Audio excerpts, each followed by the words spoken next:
Welcome to another episode of You Had Me a Cheese, where my girlfriend, Venus, and myself, Eclipse, explore the many different aspects of the human experience. We are here with our selection of cheeses, and Venus has a glass of wine ready, so feel free to bring your favorite snack and join the party.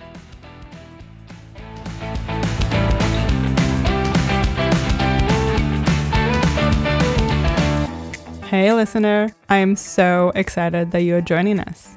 Here with me today is my friend Luna, who is here to share her own personal experience with being a late bloomer. We're going to talk about culture, religion, and sexual education and what impact they had on her decision to not explore her sexuality earlier in life.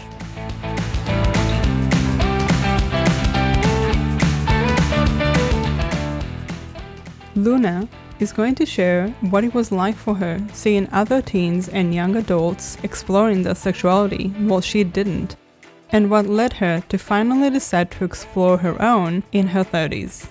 If you are as curious as I am, keep listening. Hey Luna. Hey Eclipse. Nice to have you here again. Nice to be back again.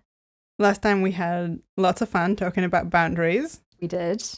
And now we're jumping into a completely different topic. Spicy topic? Yes. We are going to talk about being a late bloomer. Yes. Can you tell me a little bit about what your upbringing was like in terms of sexual education or lack thereof? Probably lack thereof, I would say. So I grew up in Neverland. My entire education that's where I've been educated. So I don't know about nowadays, but back in my days, sex ed was part of PE. Mm-hmm. So I would say like maybe once a week, PE was a classroom situation. And then the rest of the week, you actually go outside and do physical activity. And I honestly don't know what the qualifications are to be a PE teacher who also doubles as a sex ed teacher, because we don't have a specific sex education teacher. The only thing that I remember from my schooling years is when I was 11 or 12, we had a lady come in and we split the class into girls and boys. And I don't know what the boys talked about. The girls, we learnt about tampons and pads. That doesn't sound really like sex. That was the beginning of sex ed, I think. Mm-hmm. It's that kind of exploration of like, oh, your body is changing. And that's the first time we explicitly addressed it. Mm-hmm. And all I remember about that class is just how much the tampon expanded in the glass of water. So we don't really speak about like desire, or I don't even remember if we talked about safe sex. We probably did. It was still that kind of era of abstinence. So did you feel like the rule of thumb was just don't have sex unless you want to get pregnant?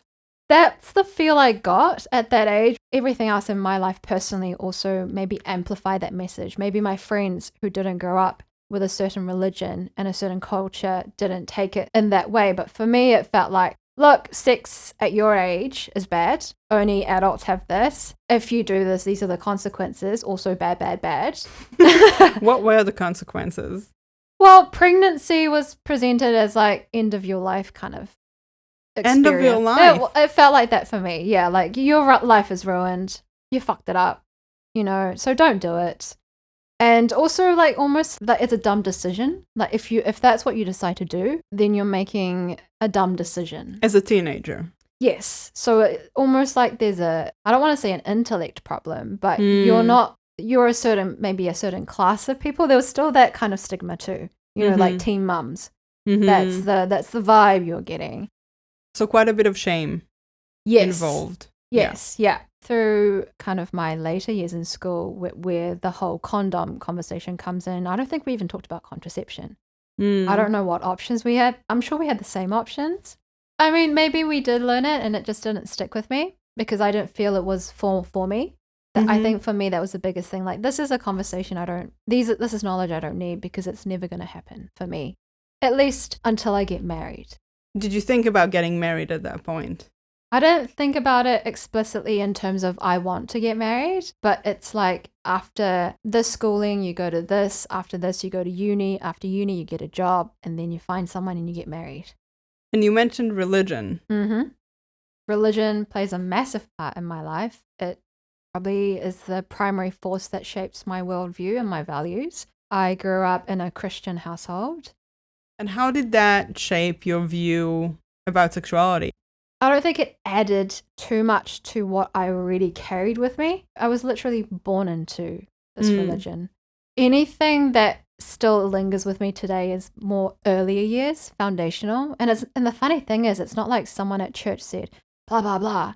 It's as children, you pick up on the unspoken and they come foundational.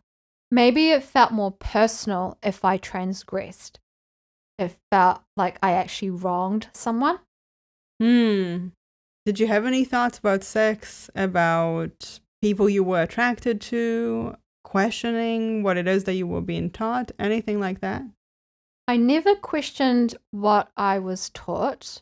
I was quite a good girl, I think, growing up. It never occurred to me to push back or ask questions around sex. I think because for my mum and I guess the way she was raised and her family, having a period was a little bit dirty and shameful. Really? Yes. And it's weird because my mum grew up in a family of women. So it's 5 sisters. And yet periods and the womanhood experience was like very hush hush, hide it. We don't talk about it. It's not something that you can express. It's a hidden suffering. And so that very early on planted this idea of shame around anything to do with sex or just the physical experience of being a woman.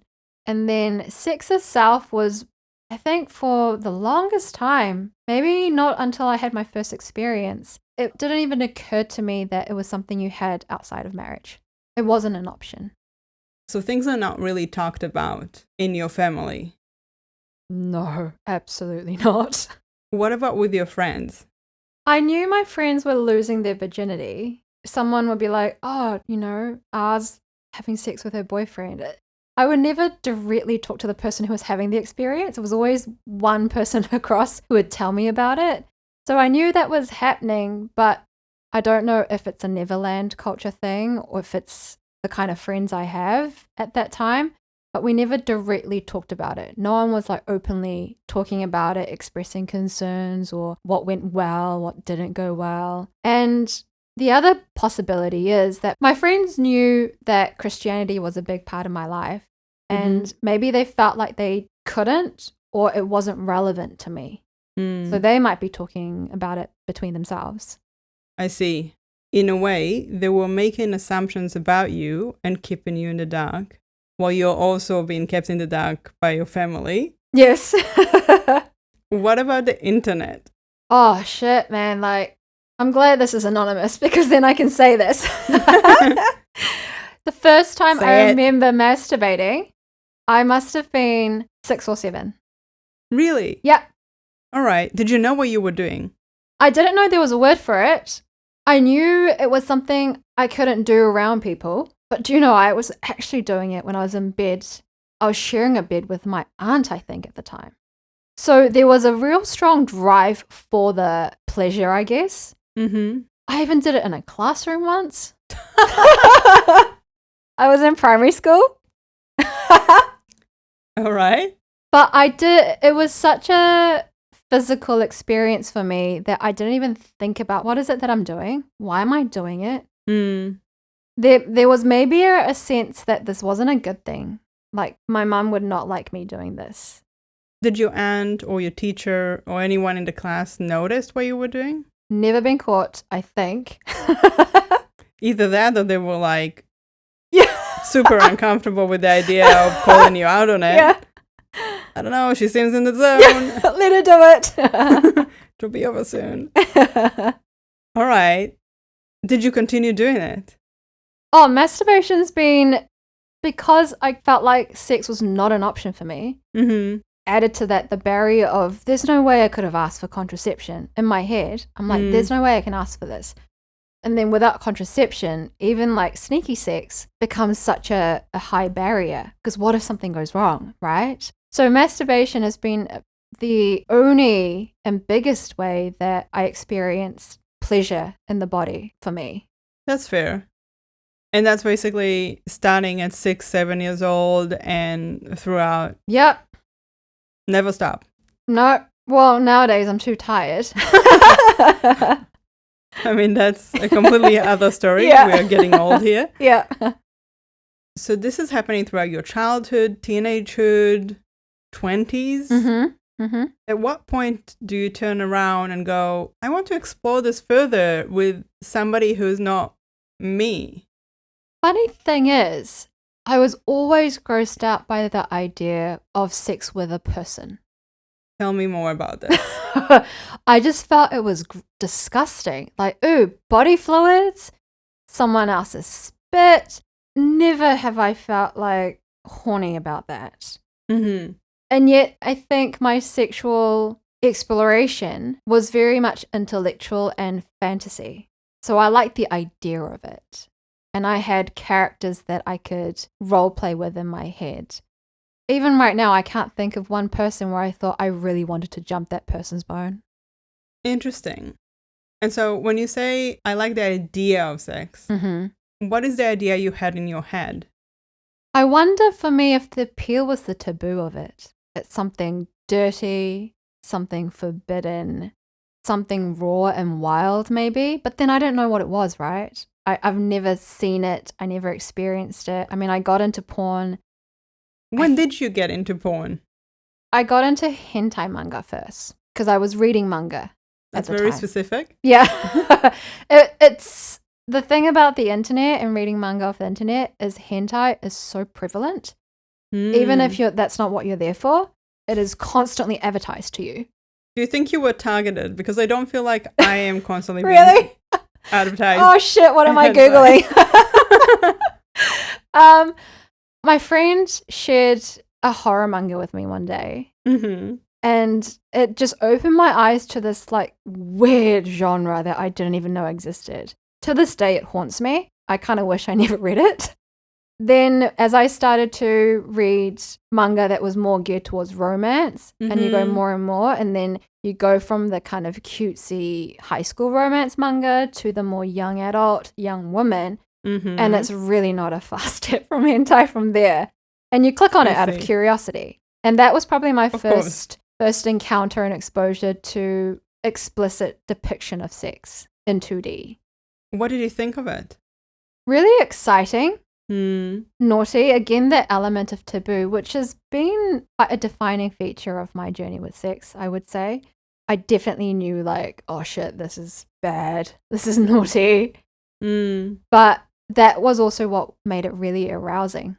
Did you worry that somebody will pick up that you're watching these things? Oh, 100%. I don't know. I'm not a very tech person, but it's definitely like, oh, delete the browser history, 12 o'clock or 1 a.m. kind of read. You're not doing this 4 o'clock in the evening. So this is in your 20s, early 20s? Early, like very late teens, early 20s, yes. Do you think the fact that hentai is animated made it easier for you to connect to it? Connect, I'm not sure, but definitely seek it out 1000%. I don't know your experience with hentai. I've watched one once.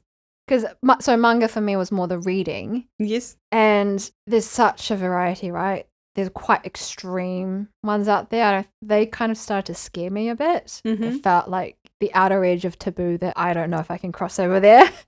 So the fact that it was drawings and it wasn't real people felt more accessible.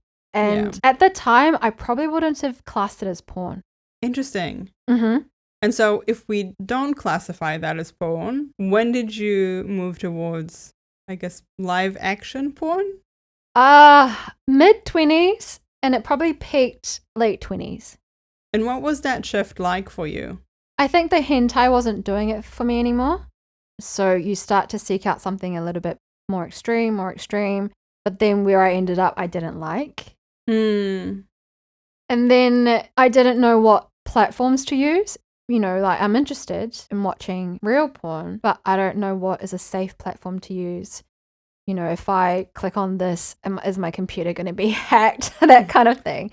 So there was very much I shouldn't, but I shouldn't, that kind of hesitation. And I think Pornhub is where I ended up. Mm-hmm. And I don't even know the lingo, because there definitely is a lingo with porn. Yeah. So you don't even know what to type in the search bar. Mm-hmm. And so you just click around. I guess that's when I started to figure out, I'm kind of drawn into this more than this. Like, this does nothing for me. Do you remember what you were trying? What were the different things that you were looking at? What did you like? What you didn't like? I think the ones that this is a funny word to use with porn, but the one that resonated with me probably were the ones where I could put myself in one of the characters' position. Mm-hmm. So young girls at the time. Mm-hmm. Because that's something that I could easily identify with. Where I ended up was, again, the more taboo end. It was the more kinky side. I found the ones that were very like romanticized and very soft erotic. Those vibes didn't really do anything for me. Mm-hmm. It was interesting to discover that, because I found it arousing on one hand. Like, that's just the reality of the experience. So I'm talking about age gaps, Mm-hmm. I'm talking about multiple men, aspects of being used, aspects of domination. And yet, after you've had that arousal experience, then I would be left with, what is wrong with me? Watching porn in and of itself was such a major transgression I had to sit with every single time. And then on top of that, I'm into like the weird porn, was what I was thinking. I mean, do you think there's anything wrong with you for liking those things now that you look at it in retrospect? I still do in some ways. I think now that I've had my own actual sexual experiences, I have concerns around, do I need to be choked to get off? Can I have sex that's really loving and intimate? Or do I just drift off and I'm thinking about my shopping list? Like, do I need a level of pain to be in the moment? Do I need someone to bruise me for me to feel something? And yes, there are definitely questions that remain of, is that normal? Or did something go wrong when I was younger that made these connections for me, and now that's the only way I feel things?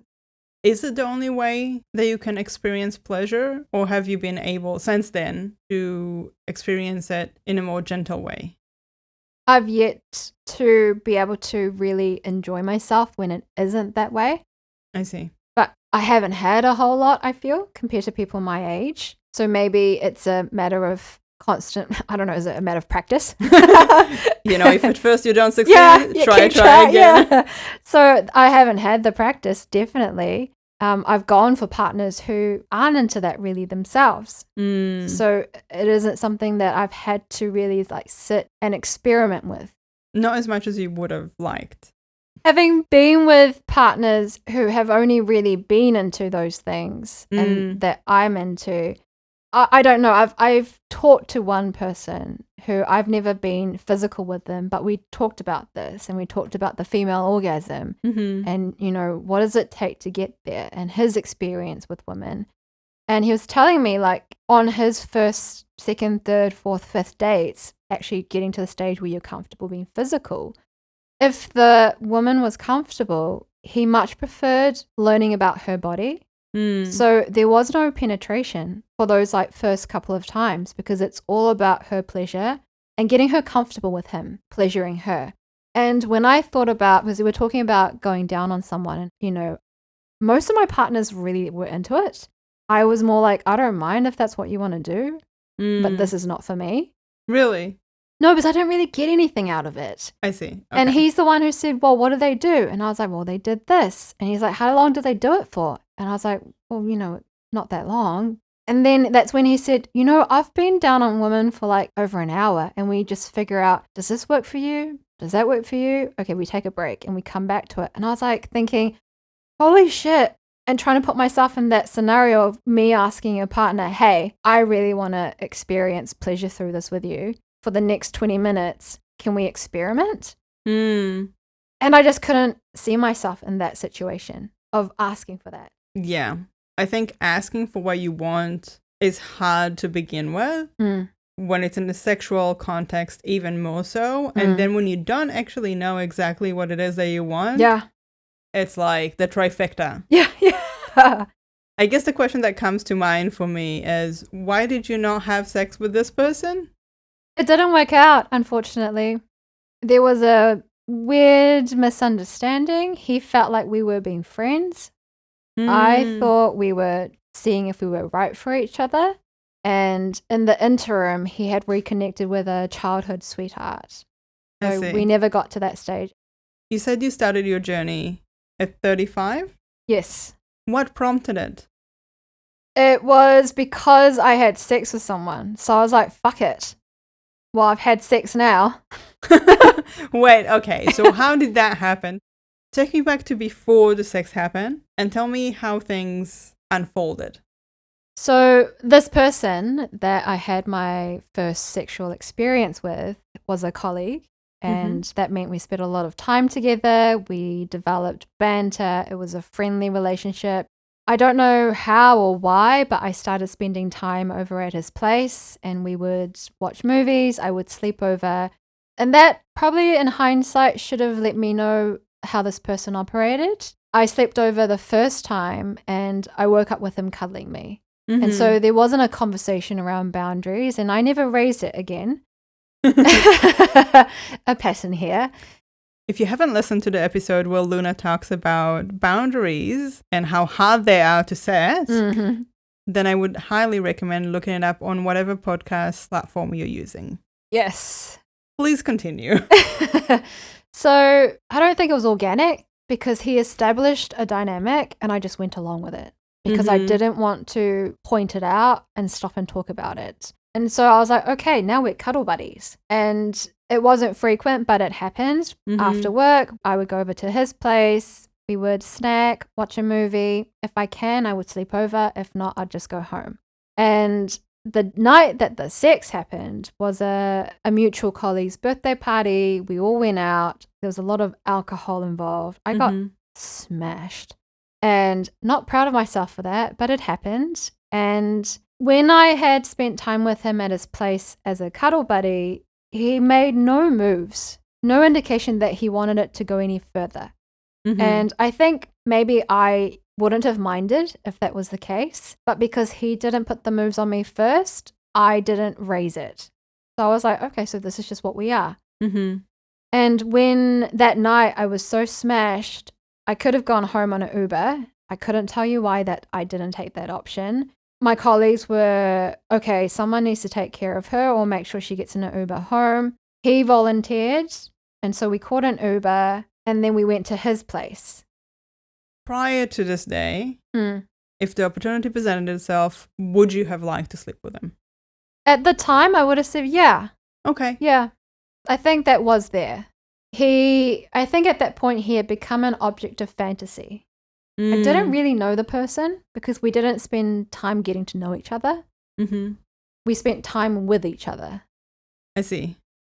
And we went to his place. I don't remember if he asked me if I wanted to go home or come to his place. He very well could have. I just can't remember if that question was raised. I do remember going to his place and again, knowing him, he probably asked me, but I ended up in the shower and he helped me undress.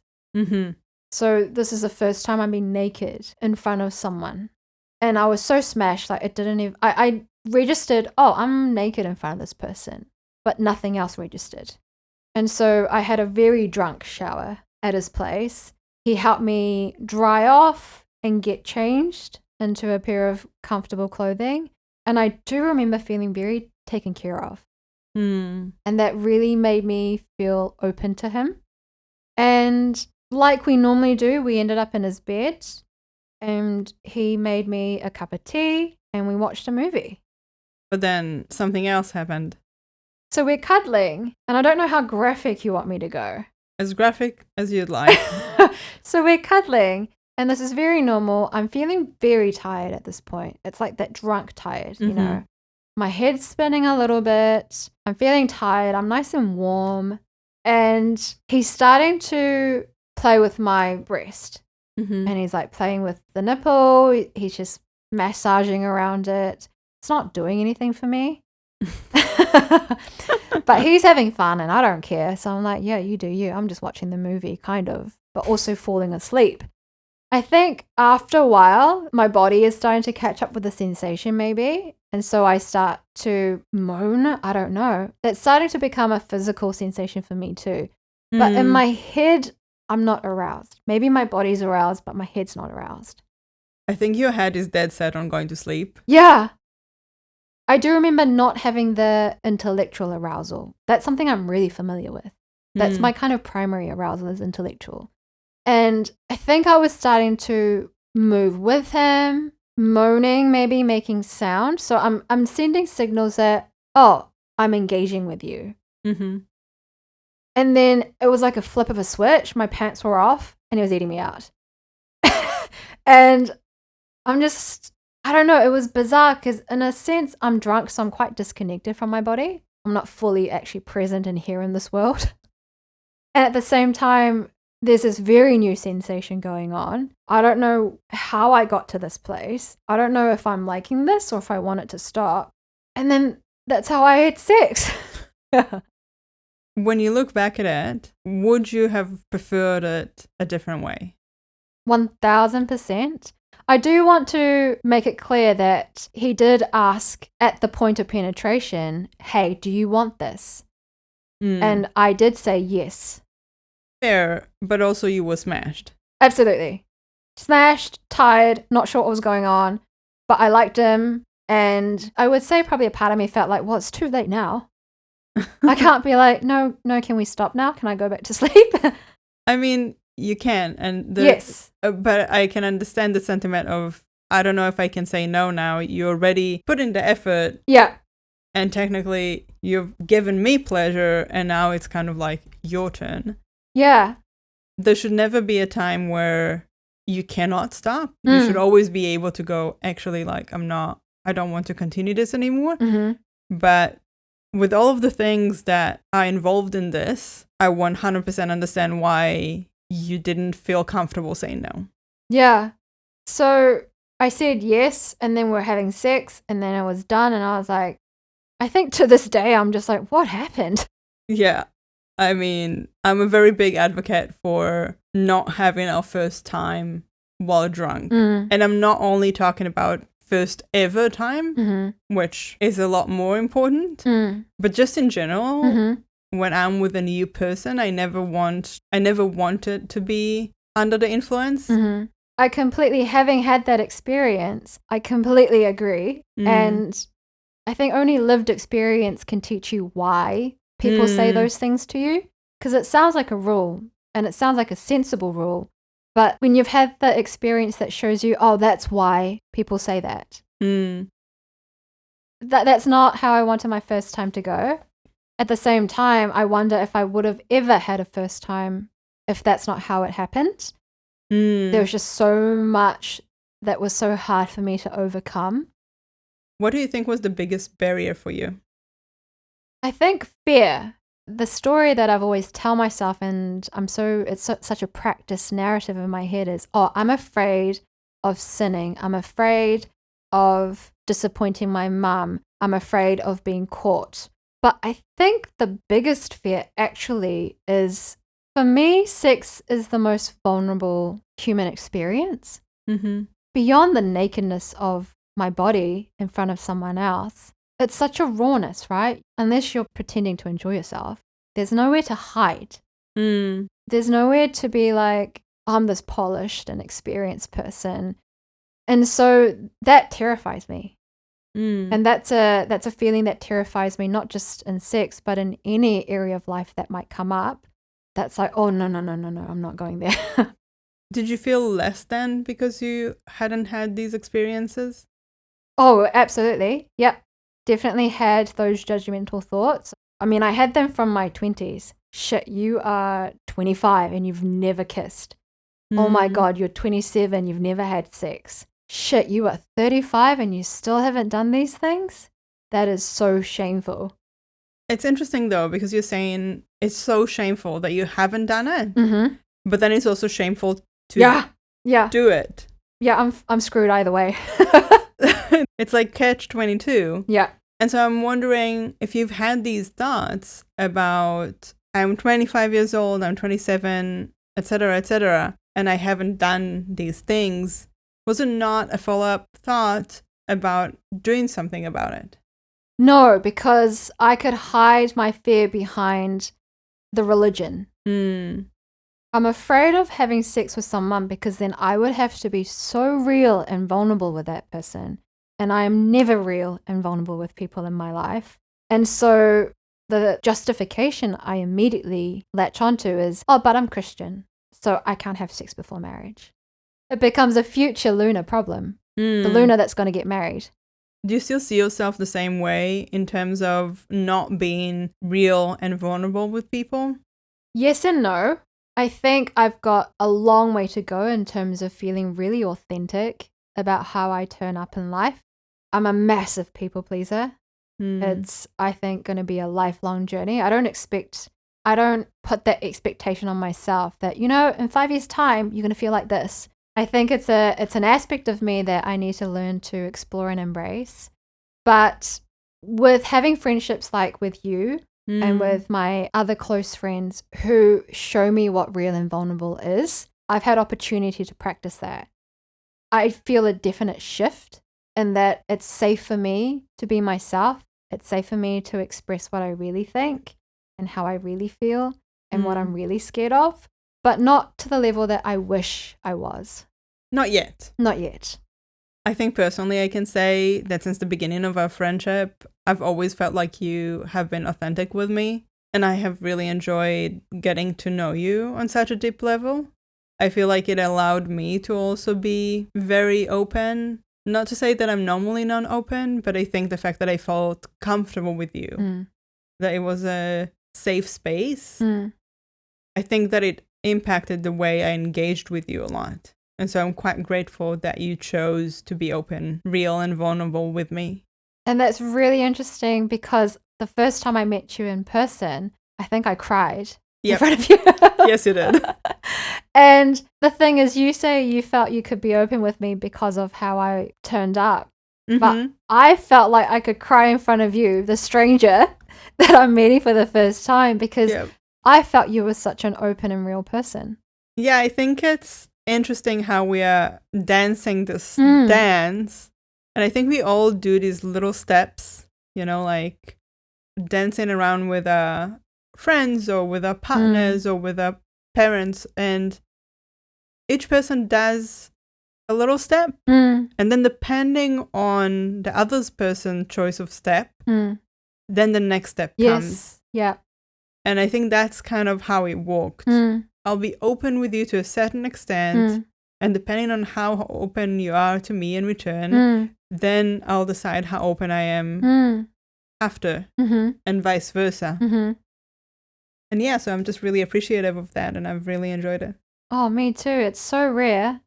Having those people who keep you real, I think makes your life so rich. So I'm super grateful I agree. to have someone like you in my life. I'm really grateful to have you in my life. And I think it's really interesting that we come from such different backgrounds. Yeah. And yet we connect on certain things that we are so similar. So it's just fascinating to me. Because obviously my experience, not just sexuality wise, but, is completely different than this. Yes. Yeah, or kind of opposite in all ways it could be. Yeah, probably. Let's go back to the topic. Yep. After you had sex with your colleague, then you're starting to think, okay, might as well just have sex altogether. Immediately. Immediately. How soon after? Sure, I want to say that week or the week after I joined a dating app. And I had a very specific goal. What was it? I want to learn how to have sex. I need to find someone who's going to teach me. So I'm going to go out and find people. Were you honest about your agenda? Or was it a hidden agenda? No, it was on my profile. Do you have a copy of it? No, I don't have a copy anymore. I think I made it clear I was not looking to date. Mm-hmm. I was not looking for a relationship. As time went on, I got more and more specific. Yeah. I would say, I want to meet up how many times a week? We can't do it at my place. Mm. It became very much like a job description. But when I first did it, I think I was clear on what it wasn't. Mm-hmm. I was clear that I was looking for someone to have fun with, I think was what I wrote. I really want someone who can approach sex in an experimental and fun way. Rather than rigid. Yeah, or like treating sex as just a way to get off. I Mm. wanted someone who wanted to experiment. So I said that. What were the responses like? I think I was on Tinder and Bumble at the time. What I find with, because I was looking for male partners, Mhm. and what I found with male partners and what I later learned from male friends is they don't read the profile. You know, they don't actually read your bio. So they look at a photo of you and they go, yep, no, yep, no, yep, no. But I can't remember how many people I actually messaged of the people I matched with. But the person I ended up going with, and I think this was within like 3 weeks of Mhm. that first sexual Yeah. experience. So the person I ended up matching with, messaging and meeting, they were from overseas. Our message, I think, kicked off talking about his hands because he had put on his profile, I have big hands. All right. And I found it really funny. His profile overall was well written Mm-hmm. compared to the others that I've seen. He actually took time to introduce his personality in his Yeah. profile. Very quickly, I think I didn't even bother with like, oh, who are you and what do you do? And no, I wasn't interested. Very quickly, I was like, hey, this is what I'm looking for. I think it was something like, I don't know if I used the word teacher, but I said I wanted someone who could really show me the ropes, Mm-hmm. who could have fun. Did you ask for like how many partners have you had as a qualification, or was there any type of process of elimination? No, because I don't even know what to, those questions didn't even occur to me. Yeah. For me, it was just, I don't want them to kill me. I mean, Yeah. please don't. Yeah. So, someone who wouldn't kill me, and I guess someone who was clean. They were probably my only two qualifiers. Circle. And he really loved the idea. He said, wow, okay, you're very direct and fresh. Which is interesting because I don't think you normally are this direct. No. What happened? I don't know. I don't know. Maybe I treat it as work. And I'm really clear in my working environment. I like being really specific. Mm-hmm. I like to have clear goals and direction. And yeah, the only thing I can really explain it in was I had a very clear goal. I don't want anyone who didn't understand it or who didn't vibe with it. And the fact that maybe because sex was such a new area for me, I felt I didn't know how everyone else did this dance. Did you talk to your friends about it? No. So you're going on this journey of exploration, Mm-hmm. but you're just planning it on your own. You're not receiving any feedback from anybody. I am fucking winging it. All right. So what happens next? We meet up in a park, Mm-hmm. face to face. I said, let's do it right away. I wasn't interested in messaging. He said, and I think this is what sold me. He was like, oh my God, this is so exciting. You know, I'm so excited for you and I would love to be your partner in this. I've got a whole menu that you can choose from. You let me know what you want to do. And so I was like, wow, this person, I think, gets it. Hmm. You know, they're not trying to come across as like, they understood the assignment. Yeah. Yeah. Wait. So what's on the menu? I didn't ask, but I liked that he had a menu. Hmm. And we met at a park. We met for lunch. He was here in Neverland for kind of art program. Mm-hmm. So he was only here for 2 weeks, I think. Oh, that's a bummer. I think I liked that too. I liked that I didn't have to say goodbye. He had to leave. Yeah. Again, that conflict avoidance is coming up here. You're like, if I like him, great. If I don't like him, he's just about to head off in a minute, so it's fine. Yeah. And it wasn't intentional, but my partners from then on, except for one, were all people who were here on a temporary basis. I don't know how it turned out like that. Maybe subconsciously I'm drawn to people who are going to leave. Emotionally unavailable, maybe? Yes, that is definitely something I am exploring, whether I'm attracted to people who are emotionally unavailable. why is that? But yeah, we met up at a park. We had lunch. He was very engaging, very charming, no shame. I love that about him. We dove right into I told him a little bit about me, why I'm doing this, what I'm looking for. He told me about him, what he's into, his own experience. He asked me, are there any questions you have? And I was like, no, because I don't know what to ask. And he was like, okay. He very openly I can't remember what it was, but I remember thinking, wow, he's so open. Many people might not go there, especially on a first date, and talking about it in a public space as well. True. But he talked about it like the weather, and that made me feel safe. That's a really good starter. Do you remember how you presented it to him when you told him about who you are and why you're doing this? I was really upfront about it. I told him I have come to this really late in life. For most of my life, I haven't had any experience. I had no curiosity to explore. And I only had sex a couple of weeks ago. And I was like, fuck it. I want to explore.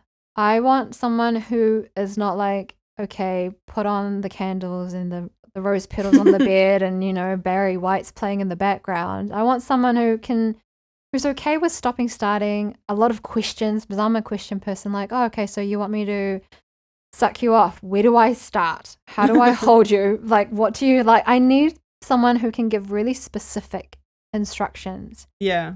So I told him, like, you know, many, many years ago, I joined FetLife in the hopes of looking for a mentor. And I got scared off by a lot of the comments that I read. And I was like, okay, no, I don't think this is for me. And I'm not necessarily looking for a mentor right now, but you need to be someone who is comfortable guiding. That makes a lot of sense. And he was happy with this concept. Super into it. He found me, I guess, delightful in that, like, what is this girl? Like, I haven't come across this before. I think there is a beauty in people who experience things for the first time or are new to these experiences. And I think inexperienced people get a bad rap, as if being inexperienced means that you are not going to be any good. While there's this belief that if you have a lot of experience or if you've been with a lot of people, then you will be good. And it's really not linear like that. No, I can attest to that because I've had partners who say they've been with many, many, many partners. And then, you know, I have partners who've been more selective. And, well, in general, I find male partners a little bit disappointing. But yes, just because you've slept with a lot of people does not mean you are very good at sex. I totally agree. There is a lot of hesitancy and almost like, oh, you're a bit infectious in some way, like your aversion, like you need to stay over there. Like, I know there are people who are really into sleeping with virgins, but with that first person, the first person where I was like, hey, I want to experiment, he actually said that if I had been a virgin, if I came to him as a virgin, he would have hesitated. Yeah, I think there's this concept that you'll get super attached to the first person you sleep with. I think for some people it's true, but not for everyone. I guess we all have reservations, whether it's because the person is a virgin or because they smoke cigarettes or because they're too close to their mum. Yeah. And it's all right to have reservations, and we all do our calculation and then make a decision as to whether we go forward or not. Yeah. So take me through it. You meet this guy. Obviously, he agrees to be your teacher for this short time that he spends in Neverland. How was that experience like? I have to say, I have no emotional attachment to this person, and we still message very intermittently. I never saw him as like, oh, this person could be a future partner or anything like that. For me, when I think back on it, it was kind of my best experience. Really? Yeah. What differentiates this experience and everything else? It has to be the fact that we were exploring. It was the fact that it wasn't about, okay, now we're attracted to each other and we want to have sex. It was the exploration of sex for me, exploration of new things, new ways of touching. Like, I think we started with a massage, which was really great. because I don't know how to touch another person's body. I hadn't really had to do that. So it's like, oh, I don't know, like, where do I even begin? I've got this naked man in front of me. And I'm like, where do I even begin? That's the thing, when you don't know, even that kind of stuff, I needed guidance. Where do I start? I guess it's not that intuitive, eh? It's not like an iPhone. No. You just pick up and you go like, oh, this is what I need to do. No, yeah. And having someone who nothing fazed him. No question, he was like, you know, pulling a face at me or like indicating that was a dumb question. Nothing about it. He was so there with me.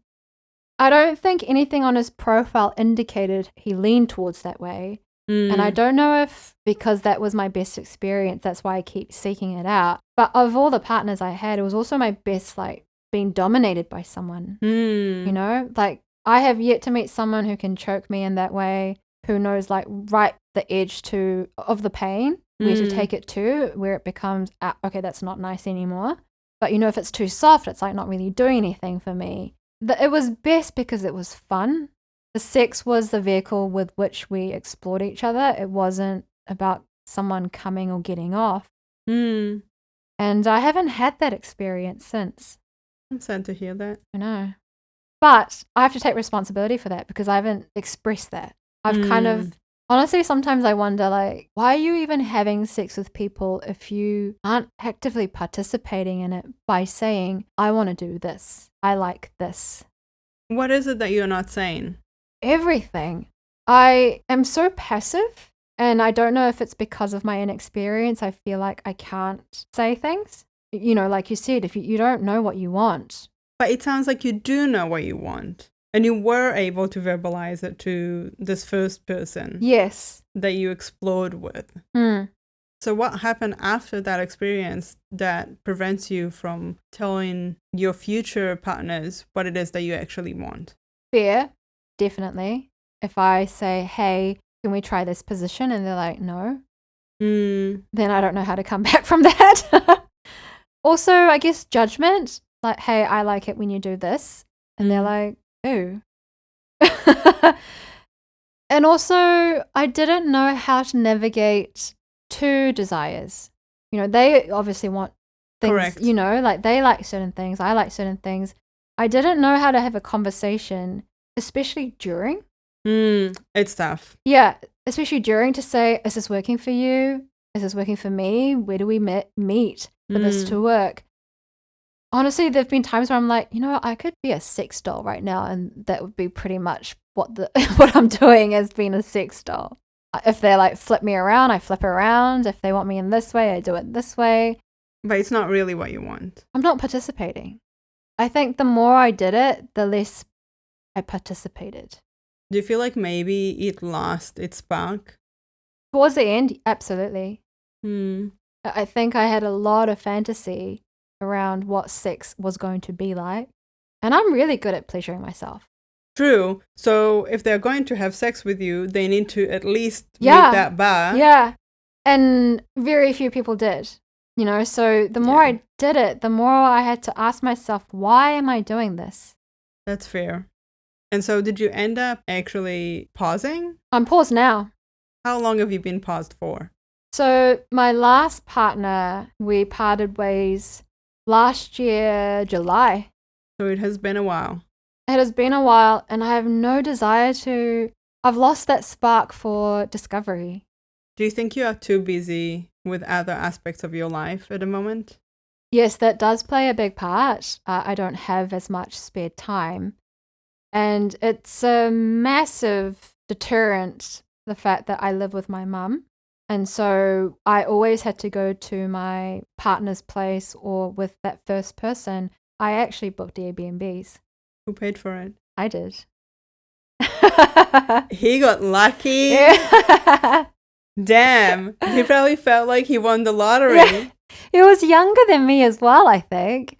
So he was like, I think one time he joked like, oh, you're like my sugar mama. Lol. But it makes it hard, right? Because instead of having someone come over when I want them to and they leave and I can go do my stuff now, Yeah. I had to plan. It was literally like planning for a camping trip. But right now, you're not expecting to move out. No. For financial reasons, for reasons that I actually enjoy living with my mum. I think we have a really good relationship, and it's just too much work to move out now. I've got so much uncertainty in my life at the moment. To add another thing that I have to keep on top of, it seems like too much. Fair. Tell me about a time where a partner asked you to do something and it didn't quite gel with you. Oh, man. I've exhibited a pattern of people pleasing again. It's really been a theme in my life, and it has turned up in the bedroom too. But a specific instance that I remember is with one partner.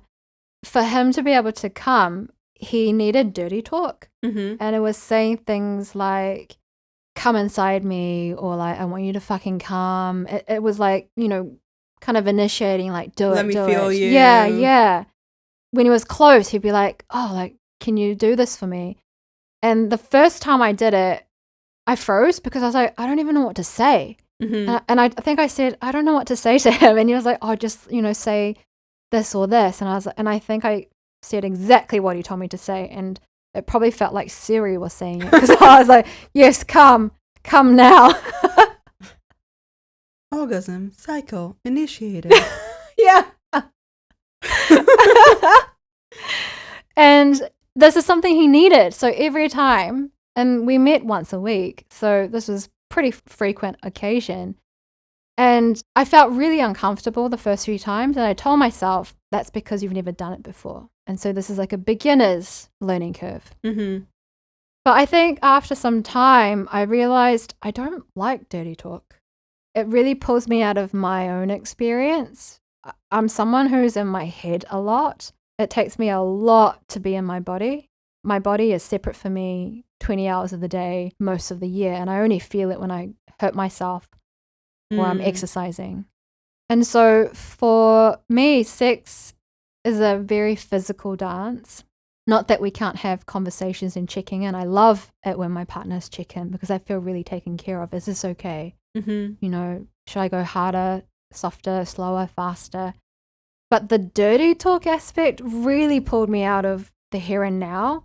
And I went into panic mode, and I'm like, oh shit, like now I need to come up with a script on the fly. And I felt like a really bad porn actress. I think a lot of people don't actually acknowledge how much mental capacity dirty talk takes. Thank you. Honestly, it does require mental capacity, and I think people who ask for it don't realize that it does. Because they're on the receiving end, and they're like, oh my God, just gobbling it up. Anyway, what did you do when you realized that you don't actually like this? Nothing. Did you continue? Yeah, I continued. Oh, I had, by that time, I had a repertoire of 4 phrases that I would just recycle, And actually, do you know what the sad thing was? Tell me. For both of us, is that it became a stressful trigger for me. We're really enjoying ourselves, go. And then he'd ensure I came first. And then he would come because he always took a little bit longer. So he knew that.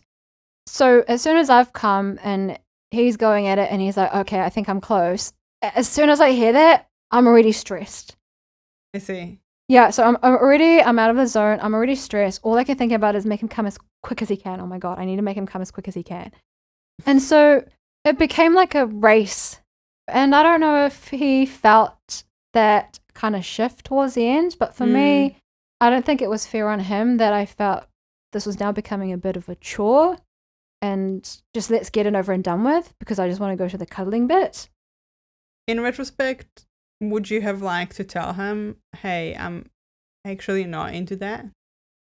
I think because I am still so new to all of this and I still see myself in that way, in retrospect, I would have liked for us to spend time just dirty talk, no sex, just intimate touch, dirty talk, and speaking in that way first so we establish a conversational pattern. Did he need it only at the point where he was about to come? So there was no dirty talk throughout the sex, just during the end? He would talk intermittently, but I'm completely mute. And that's only towards the end where he would request it and ask for it. Yeah. Normally with my other partners, I haven't met anyone else who really needed it in that way. Yeah. And if they needed assistance, my go-to is I just use my mouth, a blowjob or whatever I needed. But he actually didn't like my mouth. Excuse me? Yeah. I feel offended for your mouth. No. I found it really interesting. I was like, oh, I thought all men loved a blowjob. Not all of them, but yeah. So, yeah, he actually felt, I don't know if he felt that was distracting for him, but he liked to finish himself off. Interesting. He didn't like to be touched down there. He was very concentrated. I don't think he even registered me touching him anywhere else. So touch wasn't really assisting him. It was the verbal. Very interesting. Kind of wish I could have interviewed him too. Yeah. Yeah, he was a very interesting character. He definitely went out and lived life. I'm just thinking about what you mentioned earlier in our conversation. How uncomfortable you felt with bringing up your own needs and wants, and how it was challenging for you to think about a situation where you ask for a particular position and get rejected in a way. And I wonder, this is kind of like the complete opposite. Maybe you didn't want to be rejected had you said, hey, can we do this? Or can we not? Because I just don't feel comfortable. Yeah, I think people pleasing, conflict avoidance, fear of rejection, those all played a part. But also, this is only something I realized after I stopped sleeping with people. And it was that I realized on some level, I believed that they were doing me a favor. Why? That the fact that they were willing to sleep with me, have sex with me, was somehow this massive favor that they were doing. And therefore, I need to be really open to catering to their whims. This is not a good term to use, but did you feel like a charity case? Yeah, in some ways, probably, yeah. I think to this day, that kind of mentality is still there with me. Less so, but it took me a really long time to recognize that these people were attracted to me. That's not a nice feeling to have. No. And it wasn't until later I was like, holy shit, like, they had it good. Yeah. Yes, they did. They had it good. I was driving out to them. I was buying snacks for the night. Look at you. I was listening to all their woes and, I was a fucking fantastic listener. Yeah. And I blew them. Whatever they wanted to do, let's do it. So I wasn't comfortable taking up space for myself. Next time you restart this journey, do you think you'll be more comfortable taking up space? I think next time with my next partner in an ideal world, I want to go back to that first experience. Someone who doesn't see sex as, I'm horny, I want to get off. I haven't come in a month, I need you to help me. Or, this is how we stay connected in this relationship. But actually, can this be a fun thing that we do together? Yeah, like tonight, let's just have you go down on me for the next 40 minutes. See what happens. And they're happy to do that. Yeah. They don't think, oh, well, like, I didn't get to come, so no. Or kind of keeping score around that. So a partner who sees sex in the same way I do, which I've learned not everyone does. That's fair. I think we all have different views about what sexuality is and how we should engage with it. As we get towards the end of the episode, let me ask you one more question. What would you say to someone who feels like they have missed the window to explore their sexuality? I get you. Like, I so understand. And it feels like it's too late. I think if I was talking to myself, 35-year-old Luna, and I told her, hey, all you need to do is take that first step, I don't think it would land. I think she'd just think, no, I can't do that. That's just not for me. So as much as I would want people to truly believe, like feel it in their body that it's never too late, you can always explore and discover. It's just one of those things where it's a personal journey. And for me, it happened because I kind of fell into it. And I don't know what our listeners will need, what their kind of push factor is to get over that hurdle. but I certainly don't regret my journey. And I am actually proud of myself that I wasn't, at 15 being like the first guy who shows an interest in me. Yeah, sure, I'll sleep with you. I had carried a lot of shame with me for that. Like, oh, does no one like me? Am I not attractive enough? What's wrong with me? I don't think that's the case. People have shown desire for me. I've never really returned it. So I am actually grateful to the past Luna and every year, every stage of my life who actually held a certain standard. Yeah. And I'm grateful for present Luna that was generous enough to share this with me. Oh, you're most welcome. I'm grateful that I have a person like you, Eclipse, with whom I can so safely and freely share this. Thank you. I'm always happy to listen.